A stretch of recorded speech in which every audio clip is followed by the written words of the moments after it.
Alright, in this video, you'll learn how to make knives out of metal. Any metal. This is metal I got from the hardware store. You can use any scrap metal you find. I've used metal from futon before, but this is what I'll be using today. And the first step, what you're going to want to do is draw an outline with Sharpie or put a piece of paper on your metal of the shape you want your knife to be. I'm not going to do that, however. And then you're going to want to cut out the outline, but first I'm going to cut two out right here. So I have like 6 inches, or actually I might go out to 10 inches of metal to work. To cut your metal, you can use a hacksaw. You just want to put oil on your metal where you're going to cut it. But in this video, I'm going to use an angle grinder. Basically, everything in this video, I'll be showing you the quickest way how to do stuff, or at least the quickest way I found how to do stuff. And all my equipment, I spent around $50. Got both my angle grinders used for $15, and my bench grinder someone gave to me, which was a blessing. But if you need, you can use a hacksaw to cut through this. I have one. Might as well show it to you. This is my hacksaw. But I'm just going to use an angle grinder with the thinnest disc, and it cuts the quickest. Now, here's where I'm going to cut, and here we go.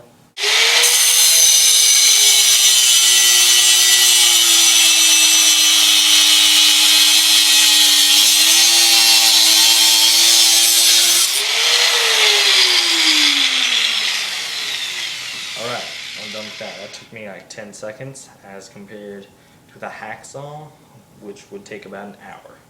So there's my piece of metal. I'm just going to cut off this corner right here, so it gives me already a round curve. It goes way faster than just using the bench grinder the whole time.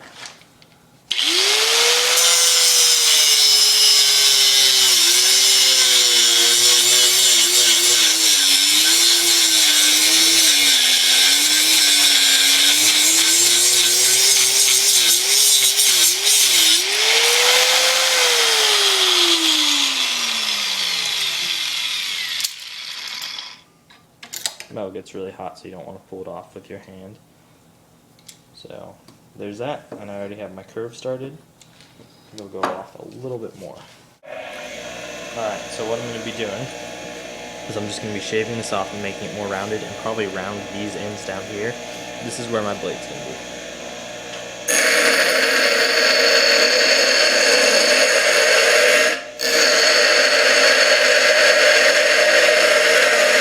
Back to the vise, and after you've done a bunch of grinding, your knife is usually really hot, so I just spray it down with the spray bottle.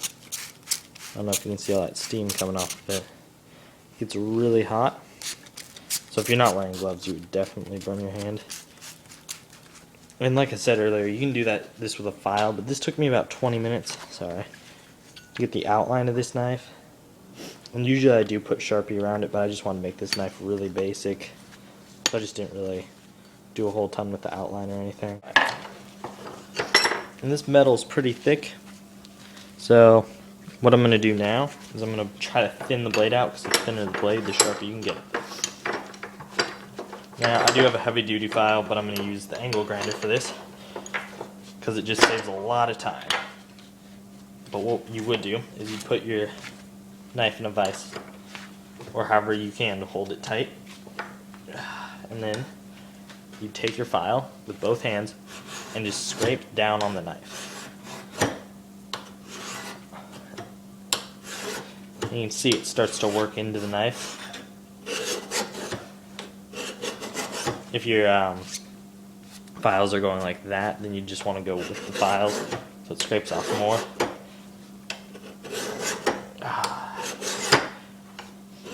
And I've done this all by file also. You just get however thin you feel, do it by eye. If you want it thick, that's not a problem either, but I like to make my knives thin. So I do this for a while. Doing it with the knife, it takes about 30 minutes on each side to get it where I like it. So I just switch my angle grinder disc out, and away I go.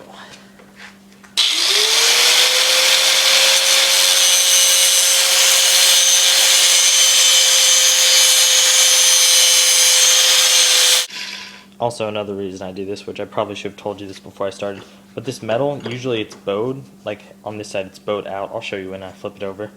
But actually maybe it's bowed up on this side, so you can see how the sides haven't really been filed as much because it bows up, so it gets rid of that ridge whenever you make this thinner.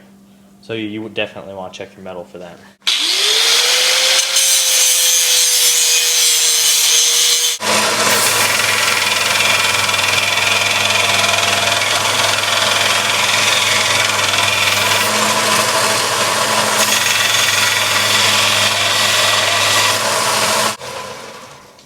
Alright, so there we go, a little bit smoother.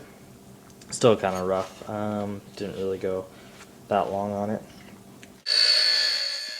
Once you finish that step, what you're going to want to do is put the actual blade on your knife. How you'll do that is you can angle a file or an angle grinder, bench grinder, belt sander, whatever you need to use.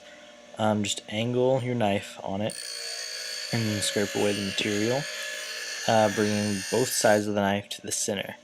And once you get halfway through one side, you're going to want to switch and go to the other side. And that will give you your blade on your knife.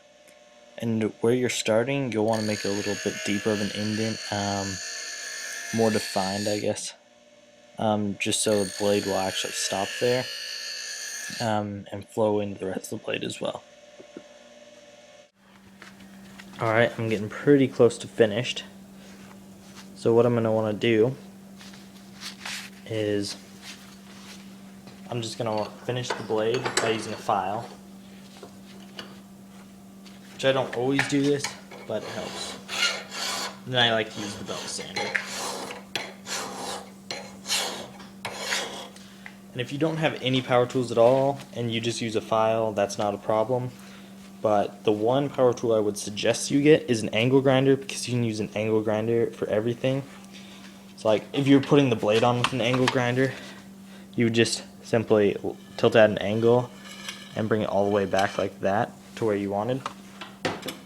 It's probably faster than the bench grinder, but the bench grinder there's less mistakes. The angle grinder just takes off so much material at once. So, and with the angle grinder, if you pick them up used at like pawn shop or garage sale, a lot of times you can find them for like 20 or 15, and they're really good quality. I've never found a bad one that doesn't work.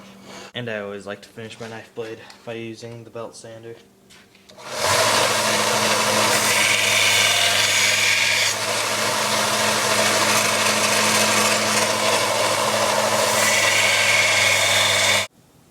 Alright, just put in a couple random pointless marks.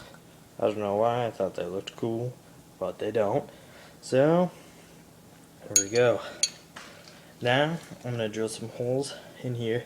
You're going to want to do all this before heat treating. So, I'm going to drill 2 holes here for the handle, and if you're doing a rope handle, what you should do is you should drill a hole back here and a hole up front. So, right there. And I'll show you how to wrap paracord around the handle at the end of the video, along with making handles. Alright, so this is my knife. Now, I'm probably going to put a couple details in with the file, which I'll show you how to do. If you want to put serrations in, there will be an annotation or a link right here. And at the end of the serrations video, I'll bring you to a link that will bring you right back here. And if you don't want to put any details or anything else in it, you just want it like this, then you should probably go ahead and heat treat it. All the cooling down it does when I use the bench grinder, it gets pretty weak compared to what it was at the start, so I need to go ahead and heat treat it. So I will not be showing you how to heat treat in this video, but I already have a video that I will leave a link in the annotation for here. So see you in a minute. And now I just got done heat treating it, so I'll show you how to finish it, because you can see there's a lot of char on here. Okay, when you're finishing your knives, I have a sword right here that I also water treated. If you want to give it a rustic look like this, I would hand sand it. I really like the rustic look, especially for swords like this. If you want a more modern look, you could probably hand sand it and then belt sand it, or just belt sand it. But hand sanding it gives it this really cool look to it. It makes it look a lot more handmade, and it's really cool. I like making my knives look like that. Okay, belt sanding the knife is probably the easiest part. So is hand sanding. Basically with hand sanding, you're just gonna do it like you would with wood. Just rub back and forth until it's as clean as you want it. Belt sanding is a lot easier and a lot faster. You basically just clean it off in the same way, except it's a powered tool rather than you using your hand. And it also gets it a lot shinier, so if you want a nice shine to it, definitely use a belt sander. So as you can see, even with belt sanding, there's still a little bit of this stuff on here. And I didn't get any of this back handle because that's going to be covered by wood, which I'll show you how to do next. You're still going to want to hand sand this, and sorry I don't have my tripod. You're still going to want to hand sand this as best you can, if you want it shinier. Probably will leave this more like this. I don't know why, but like I haven't heat treated with water in a long time. And it looks really, I don't know, I don't know if there's something in the water, but it gave it a really nice scaly look I kind of like. So, but the more work you put into it, the nicer it'll look. Just got done hand sanding it. It still has a little bit on there. Belt sander could probably get that off. I'm not going to worry about it. And if you put rivets in it like this or serrations, you just want to run the file through it a couple times like you did previously. Probably only once or twice, and it should be cleaned out.